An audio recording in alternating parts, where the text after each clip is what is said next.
Notre point de presse a pour objet d'aller plus en détail sur les modalités de prise en charge de cette facture de l'eau pour les abonnés de la tranche sociale.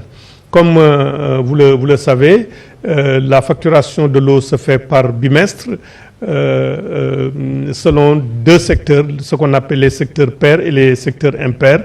Il y a des secteurs qui sont facturés dont le relevé se fait le premier mois, d'autres secteurs, ça se fait le deuxième mois. En ce qui concerne le premier bimestre, pour les clients du secteur 1, la facture a déjà été émise. Cette facture d'ailleurs, pour les clients qui l'ont reçue, la date limite de paiement, c'est le 15 avril 2020. Les clients du secteur 2 vont être relevés à partir du mardi 7 avril 2020. Donc les relevés des compteurs vont se faire à partir de demain mardi 7 avril 2020 et ces clients auront à payer, à recevoir les factures dans le courant du mois d'avril pour pouvoir les payer vers le 15 mai. Pour ces clients dont les relevés de factures se feront à partir de mardi 7 avril 2020, le montant de l'avoir correspondant à la consommation de 20 mètres cubes, équivalent donc à 20 000 litres d'eau, ce montant d'avoir va figurer sur leur facture, pour les factures donc à émettre.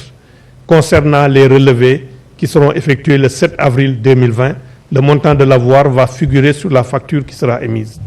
Pour les clients maintenant pour lesquels la facture a déjà été émise et qui devait échoir le 15 avril 2020, pour ces clients, le montant de l'avoir, on va faire figurer ça sur la prochaine facture qui sera émise donc au mois de mai pour être payable vers le 15 juin. Donc la date d'échéance sera le 15 juin.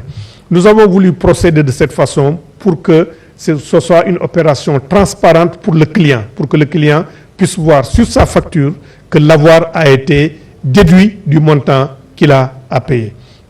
Et que lorsque nous avons fait les dernières simulations d'ailleurs, j'ai le plaisir d'annoncer que cette réduction ne va pas concerner seulement les clients qui sont strictement dans la tranche sociale, mais tous les clients qui ont une tranche, ça va concerner la tranche sociale de tous les clients.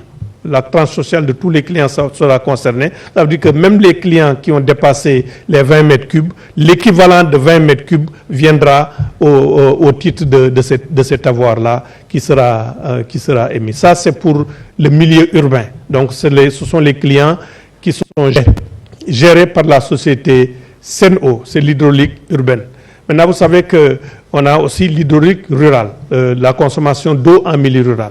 Pour la consommation d'eau en milieu rural, les discussions qu'on a eues au niveau du gouvernement, le montant déjà a été budgétisé pour pouvoir prendre en charge cette consommation d'eau.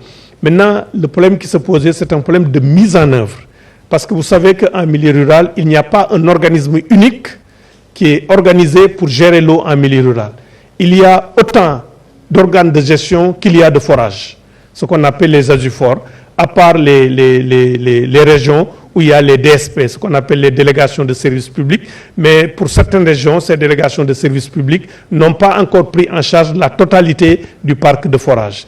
Ce qui fait que nous avons réfléchi et nous n'avons pas encore trouvé de principe, de mécanisme transparent et de critères objectifs pour pouvoir appliquer cette mesure et que ça bénéficie aux clients.